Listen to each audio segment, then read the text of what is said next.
ఈ యూనివర్సిటీ గురించి ఎక్కడా కూడా హ్మ్. మీరు మార్కెటింగ్ చేయట్లేదు. హ్మ్. ఒక అడ్వర్టైజ్‌మెంట్ లేదు. హ్మ్. పోనీ ఒక పర్టిక్యులర్ టైమ్‌లో అడ్మిషన్స్ ఇలా అవుతాయి అనేది కూడా మీరు ప్రోపగండా చేసుకోవట్లేదు. ఎలా తెలుస్తుంది? ప్రజలకు ఎలా రీచ్ అవుతారు మీరు? అంటే మేము మొదటి నుంచి చేసేది సార్.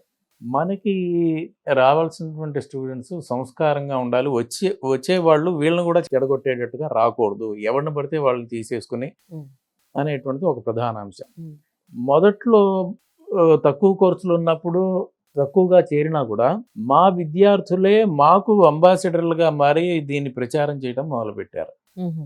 కనుక ఆ స్టూడెంట్సే మాకు ఇక్కడ అడ్మిషన్ తీసుకొచ్చేటట్లుగా ఉంటుంది ఎక్కువ పర్సెంట్.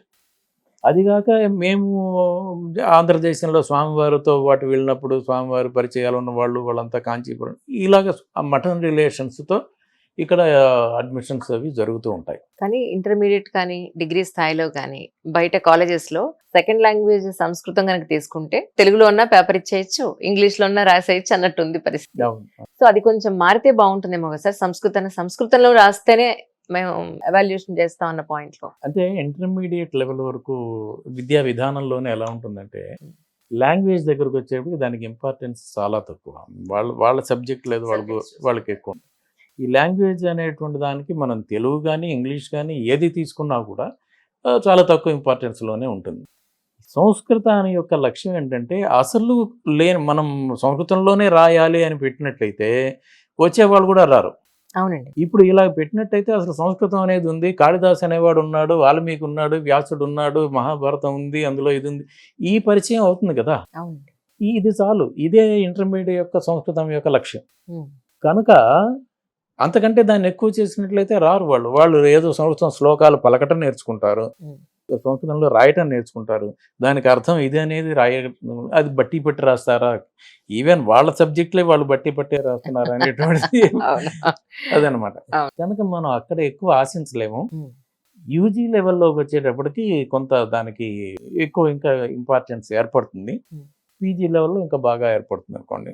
కనుక యూజీ నుంచే వాళ్ళని మనం సంస్కృతం వైపు మళ్లించటం జరుగుతుంది. ఇంటర్మీడియేట్ లెవెల్‌లో కష్టం. అది ప్రాథమిక స్తరంలోనే ఉంటుంది. అంటే ఎలాంటి వాళ్ళని మీరు ఇక్కడ అడ్మిట్ చేసుకుంటున్నారు? అంటే అడ్మిషన్స్ ఇస్తున్నారంటే ఏం చెప్తారు?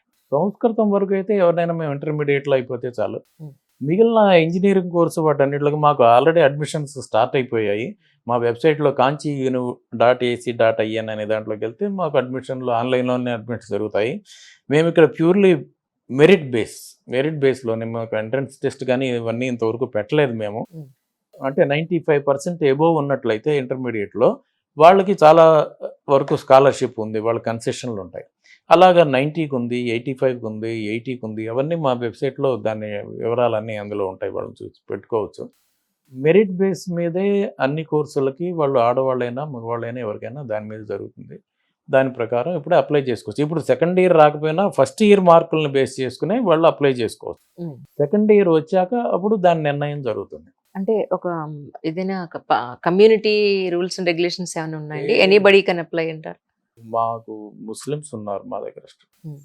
మీరు చూస్తే తెలుసు ముస్లిమ్స్ మాకు కాంచీపురంలో అంతా ఆడపిల్లలు హ్మ్. హ్మ్. ఉన్నారు. అందరూ ఉన్నారు.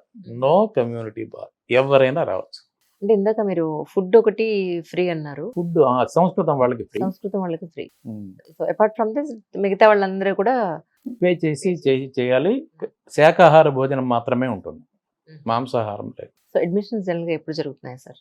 అది మొదలైపోయింది ఆల్రెడీ. ఇప్పుడు మొదలైంది. ఎప్పటి వరకు ఉంటుందండి? ఇప్పుడు వాళ్ళు జూలై దాకా జూన్ దాకా ఉంటుంది మాక్సిమం. ఓకే. అంటే మాకు సీట్లు అయిపోతే క్లోజ్ అయిపోతుంది. అవును. ఎక్కడన్నా వేరే కోర్సుల్లో సబ్జెక్ట్‌లో ఖాళీ ఉన్నట్లయితే కొన్నిట్లో ఎక్కడన్నా ఖాళీ ఉన్నట్టయితే చేసుకోవచ్చు. టోటల్ ఈ ప్రిమిసెస్ ఏరియా అంతా ఎంత ఉంటుంది సార్? 50 ఎకరాల దాకా ఉంది ఇంచుమించు. ఇక్కడున్న ఫెసిలిటీస్ అంటే స్టూడెంట్స్‌కి ఇచ్చే ఫెసిలిటీస్ అంటే ఏం చెప్తారు? ఫెసిలిటీస్ అంటే జిమ్ మంచి అత్యాధునికమైన వరల్డ్ క్లాస్ జిమ్ ఒకటుంది. హుహు. స్పోర్ట్స్ ఫెసిలిటీస్ ఉంది. గ్రౌండ్ అవన్నీ ఉన్నాయి. హుహు. తర్వాత వైఫై ఉంది. ఫుల్ క్యాంపస్ ఫుల్ వైఫై ఉంది. హుహు. లైబ్రరీ ఉంది. మంచి లైబ్రరీ ఉంది. యోగాకి సంబంధించి మేము ఇస్తూ ఉంటాము. ట్రెడిషన్ ఫాలో అవ్వటానికి చేస్తూ ఉంటాం ఎంతైనా. హ్మ్. ఇంకొకటి ముఖ్యంగా ఏంటంటే వీళ్ళు కెమిస్ట్రీ వాళ్ళకి ఇష్టమైనట్లయితే ఇంజినీరింగ్ దాంట్లోకెళ్ళి ఏదైనా నేర్చుకోవచ్చు. హ్మ్. అంటే ఈ ఒక దాంట్లోంచి ఇంకో దాంట్లోంచి సంస్కృతం వాళ్ళే వెళ్ళి మేము కంప్యూటర్స్ నేర్చుకుంటాం. ఓకే. అలౌడ్. అలాగా అంటే మా ఉద్దేశం ఇవన్నీ కలవాలనేటువంటి ఒక ఉద్దేశమే.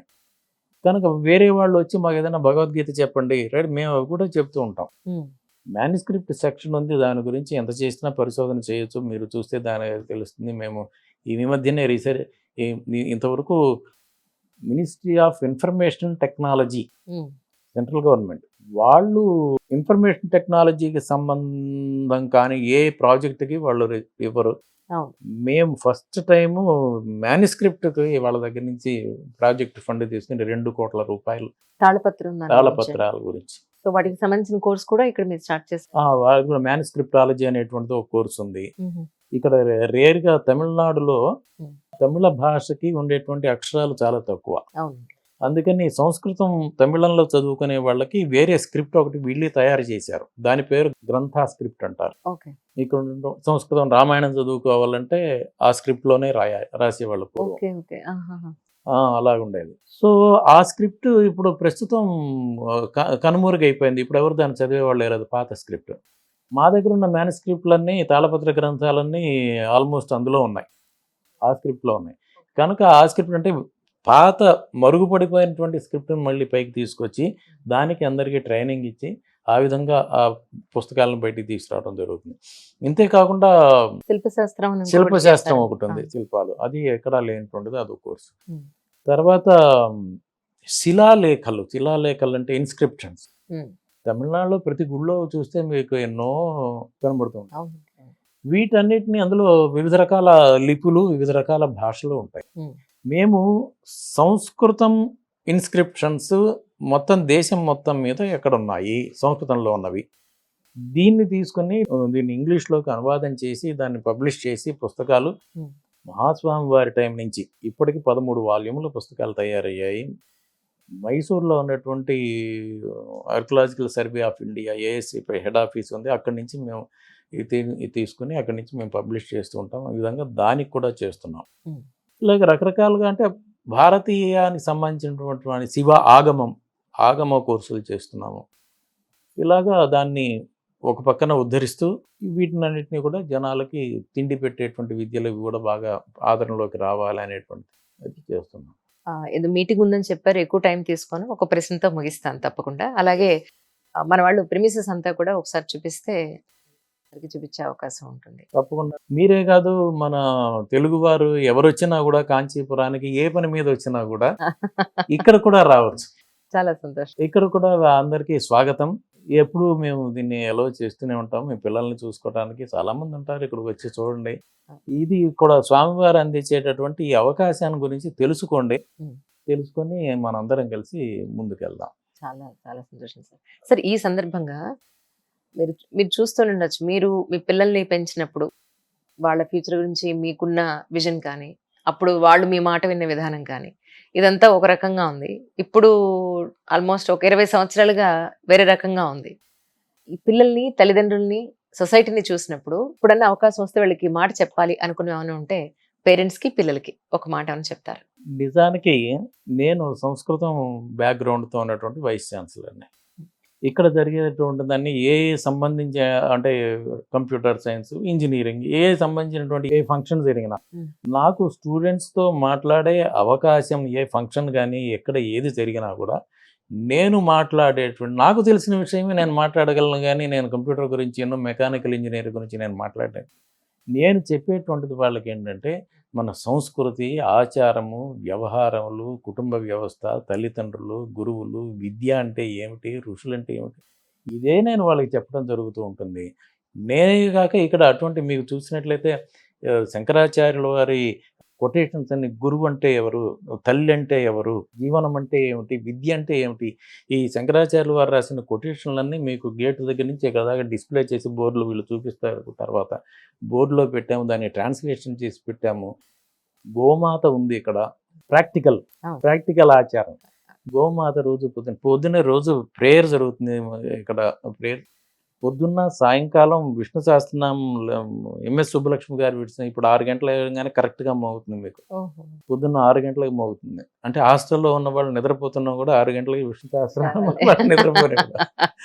ఇవన్నీ వింటూ వింటూ ఉంటే 4 ఏళ్ళలో ఆటోమేటిక్గా వాళ్ళలో మార్పు వచ్చే అవకాశం ఉంటుంది. చాలా సంతోషం సార్ ఈరోజు మిమ్మల్ని కలవడం, ఇంత మంచి డిస్కషన్ చేయడం చాలా సంతోషంగా ఉంది. నమస్కారం. మంచిది. నమస్కారం.